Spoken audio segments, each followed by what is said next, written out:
and the cost of living, and that's just Chiang Mai. Like when Taiwan told me there's a possibility to do it in Taiwan first, I felt a bit sad because this idea was for the benefit of Thais for Chiang Mai. So anyway, now with this new visa, the new long stay visa, it seems that Thailand may open before Taiwan, but there is an opportunity to advertise both countries and both cities. In particular, one in Taiwan called Kaohsiung, which is sort of known among nomads as kind of like the Chiang Mai of Taiwan, and they don't know this. So these two cities should become sister cities, and there is a potential to create trade mission and for early admission for business owners that we are also organizing as well. And you can ask me about this later. Okay, so I am not only talking about gamers. I'm talking about digital nomads, skilled workers. It's all sort of the same group. So some of the other speakers mentioned digital nomads, and I thought they would talk more, but I put in this little intro, this one slide just in case, introduction. So in the whole world, there's around 4.8 million digital nomads from this last survey. Digital nomads are not rich, it's not like Farhan or I. Usually they only want to travel. They only care enough that the business makes enough money to pay for travel, and they focus on travel and lifestyle. And most common places are Bali, Chiang Mai, Berlin, and Bangkok. So market size, 4.8 million, usually young people. Now, what happened here?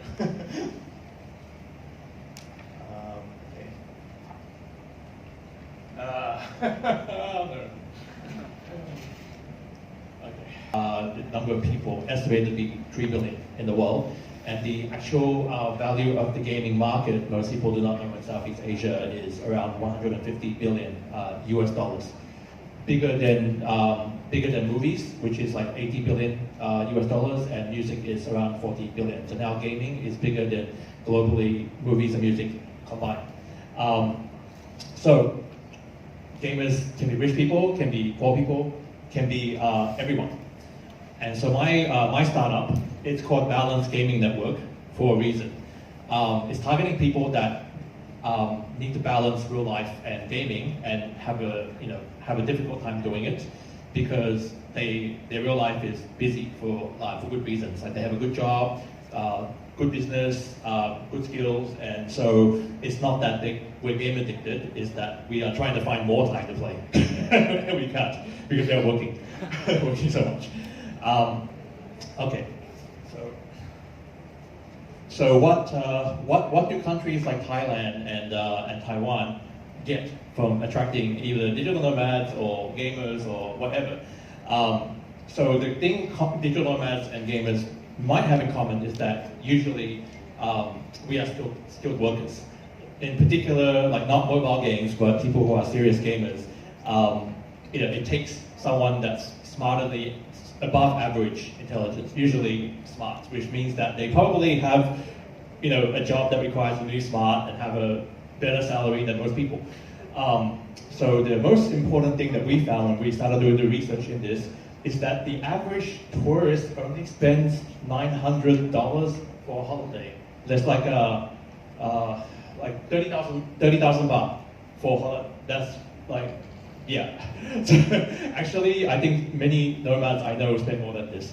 But if we stay long stay, you can see 10 times the money just over time. There's many weekends that we can spend to do tourist things.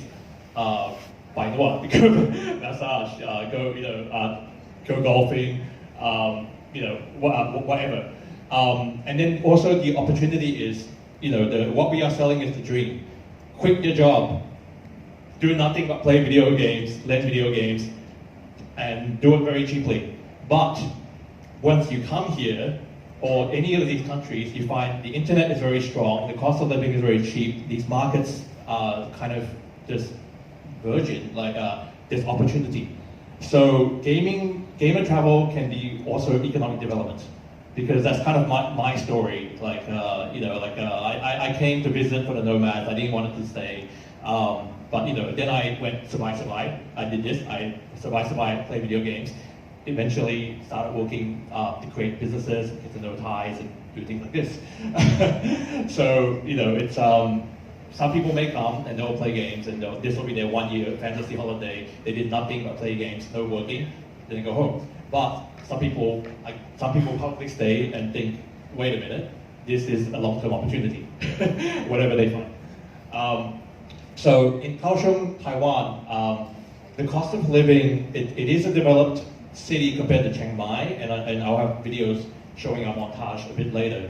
The cost of living is a little bit more expensive than Chiang Mai, but they're very similar. The advantage that Taiwan has is that they have a 12-month visa.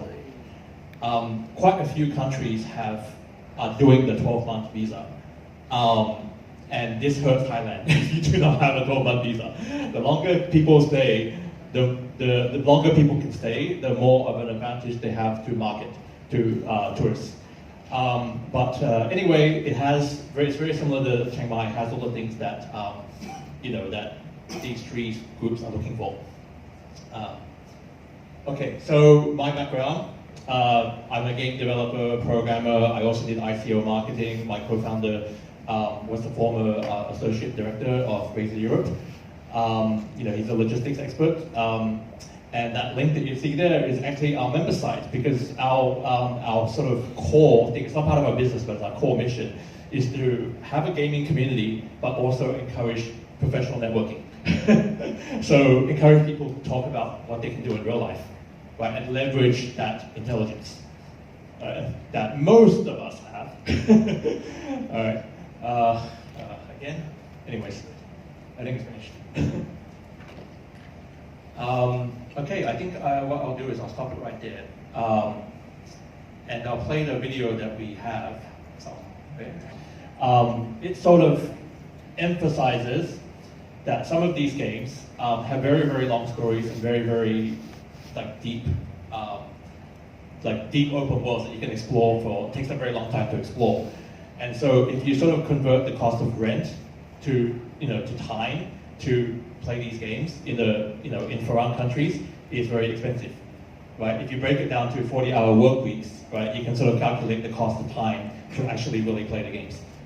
And so this is a new concept. People don't think about this. They think about the cost to buy the game. They don't think about the cost to play the game, which is much, much more. And everything long stay, including playing games, Chiang Mai, not only Thailand, Balong Kung, Chiang Mai, you have the advantage here. You have the power, right? This is a better deal than Taiwan. Now Taiwan has different things, so I'll show the video.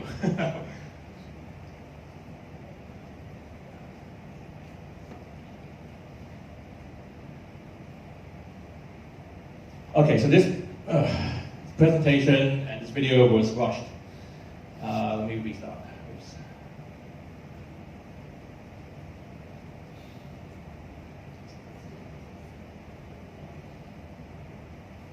Okay, so this is Kaohsiung, Taiwan. And yes, for nearly the same price as Chiang Mai, it is very nice. Much more developed, there are skyscrapers. And this might attract the city people.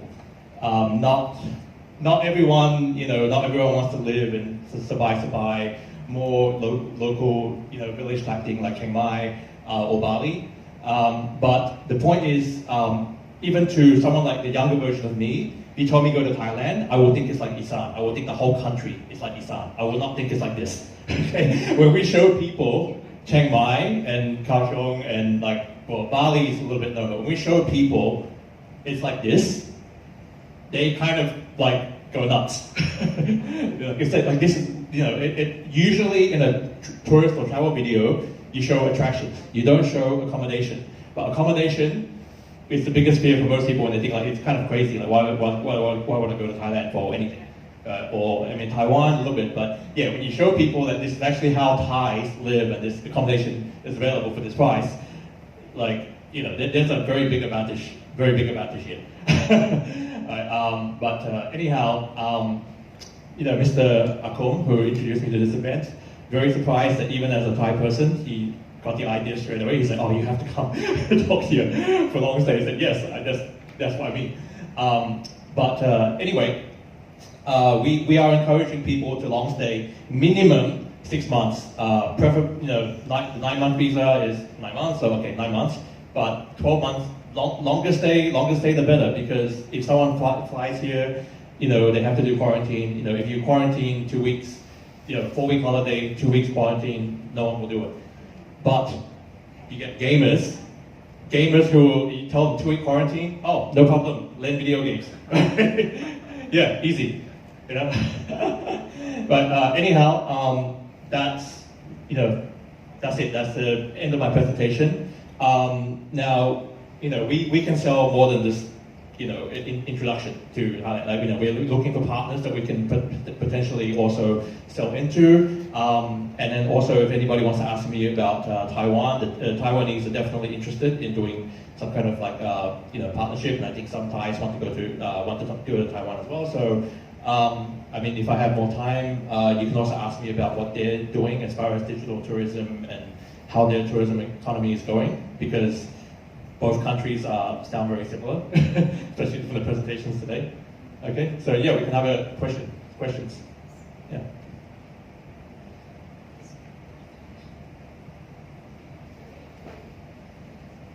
Anyone? No questions? มีท่านนี้จะถามค่ะโอเคค่ะเดี๋ยวเอาไมค์ไปให้นะคะ